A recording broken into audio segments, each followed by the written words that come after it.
All right, good evening, everybody, and welcome back into my little spot here. You got your boy Chris coming at you from an undisclosed location here in Alabama. Haven't been here in a few weeks, but time to catch up on some college football. So, the first thing, let's go ahead and get the 900-pound gorilla out of the room and talk about Big Pimpin' Ed Orgeron. I guess it wasn't the losses that got him ultimately, but the fact that he was bringing women and their kids to practice to run drills. That's a way to lose a lot of fan support there, especially when you're getting hammered in some games. So, who is going to be the next LSU coach?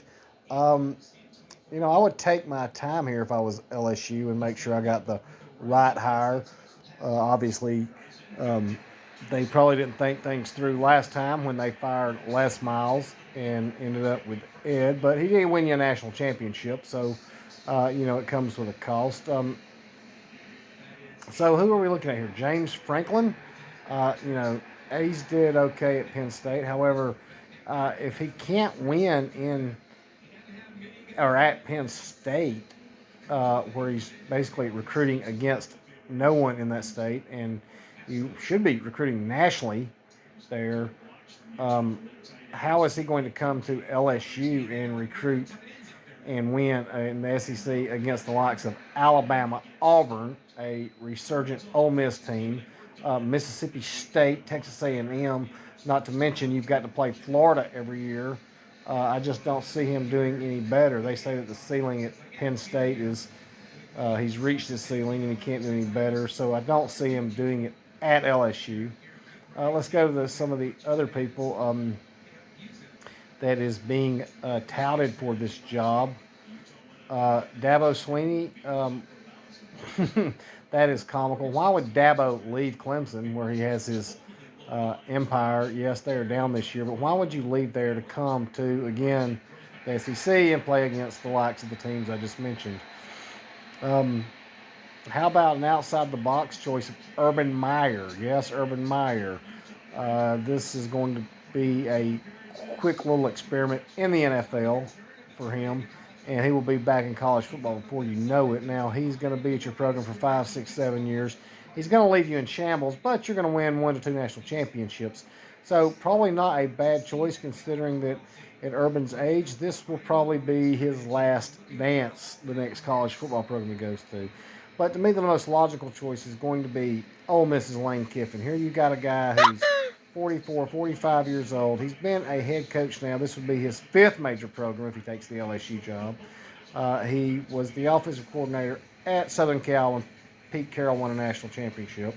He's seen a national championship at Alabama as offensive coordinator, and he's learned a lot. He's been the head coach at Tennessee, at Southern Cal, at Florida Atlantic, and now at Ole Miss. You got a guy who's going to be there for 20 years if he wants to be. So, that would be the most logical choice. Go out, fill a blank check, hire Lane Kiffin. Now, let's go back through the rest of our games. Kentucky is now turned into Kentucky, as they usually do. They blowout loss to Mississippi State as of earlier tonight. Iowa turned into Iowa. The Big Ten has proven to be nothing, as is the Pac-12. You got Oregon still with the outside last gasp hope. Now let's go back to the Pac-12. You still got the Big Ten. Big 12. You've still got a Oklahoma team that I'm just waiting for them to turn into Oklahoma, as they always do, and find a way to lose. I cannot for the life of me figure out how this team cannot play any defense at all. I mean, they cannot get one single stop, and that's why they ultimately always lose to somebody they should not lose to, period. So let's go back. The ACC's not going to be there. Let's turn our attention back to the SEC. Now, this Auburn team beating Ole Miss tonight at home. Signature win? Is it too early to say that? I mean, beat a top 10 team. They are now 6-2. They control their own destiny. If they beat Alabama, they will be in the SEC championship game, provided they beat Texas A&M, which I think is very doable. This team is physical. They're strong. They run to the ball on defense.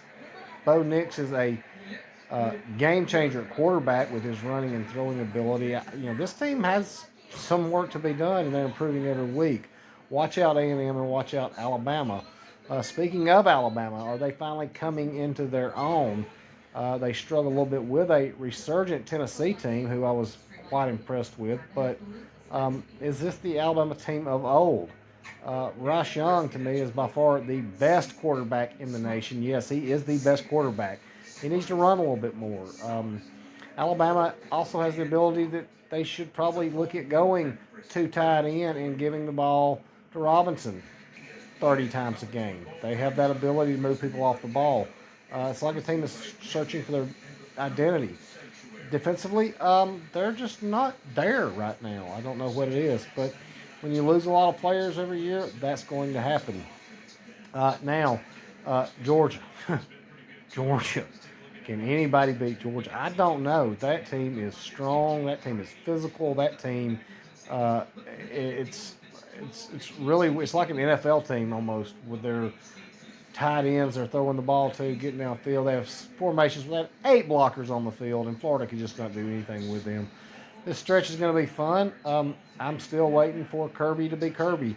If he plays Alabama in the SEC championship game, I think they will lose to Alabama because Kirby will choke against Nick Saban.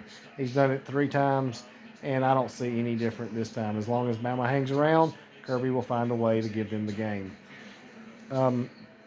So let's just hang tight. Let's watch, and we will have some football coming up real soon. I'm going to come back on Wednesday and give you a recap a preview of next week's games. I hope you all enjoy. Until then, this has been another wrap up of college football, and the C Show with Chris is out.